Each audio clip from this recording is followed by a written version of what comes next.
आप सभी को मेरा नमस्कार। आज हम इस वीडियो में जेनेरिक और एथिकल दवाइयों के बीच के डिफरेंस को दूर करेंगे। कौन सी दवाइयाँ जेनेरिक होती हैं, कौन सी दवाइयाँ एथिकल या स्टैंडर्ड होती हैं, तो आइए जानते हैं।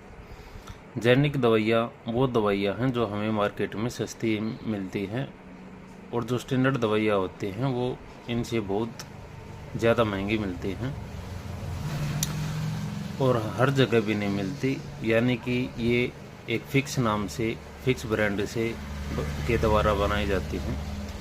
और जो जेनेरिक दवाइयाँ होती हैं उनमें वही साल्ट, वही इंग्रेडिएंट होने के बावजूद वो सस्ती रहती हैं, क्योंकि इनमें क्या है, मार्केटिंग का खर्चा बहुत कम होता है जेनेरिक में स्टैंडर्ड के बजाय।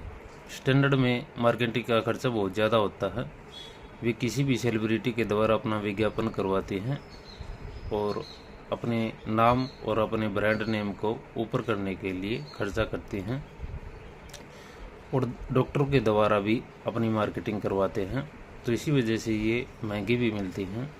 और जेनेरिक दवाइयाँ जो ना किसी के द्वारा विज्ञापन करवाया जाता है, ना किसी के द्वारा मार्केटिंग करवाई जाती है, वो डायरेक्ट सप्लाई होती हैं। ऐसा नहीं है कि इन दोनों में किसी भी बीमारी के ऊपर अलग अलग इफेक्ट होता है। एक ही इंग्रेडिएंट होता है, एक ही साल्ट होता है। इसके बावजूद भी एक दवाई सस्ती है, एक दवाई महंगी है। खाली मार्केटिंग के वजह से उनमें वैसे बीमारी के ऊपर एक दवाई ज़्यादा काम करेगी, एक दवाई कम करेगी, ऐसा बिल्कुल भी नहीं है। बस वो खाली जो दवाइयों का स्टैंडर्ड होता है, मापदंड होता है, उसके ऊपर खरा उतरना चाहिए। स्टैंडर्ड का मतलब है जैसे कि इंडियन फार्माकोपिया, ब्रिटिश फार्माकोपिया, ये एक स्टैंडर्ड है। उसी स्टैंडर्ड के हिसाब से दवाइयाँ बनाई जाती हैं।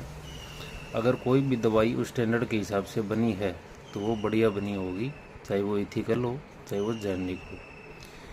स्टैंडर्ड में हर बार ये होता है कि बार बार चेकिंग, उनका क्वालिटी टेस्ट वगैरह, या फिर मार्केटिंग में, तो इनका खर्चा ज़्यादा रहता है, तो इसलिए महंगे रहते हैं। बस इतना ही अंतर रहता है।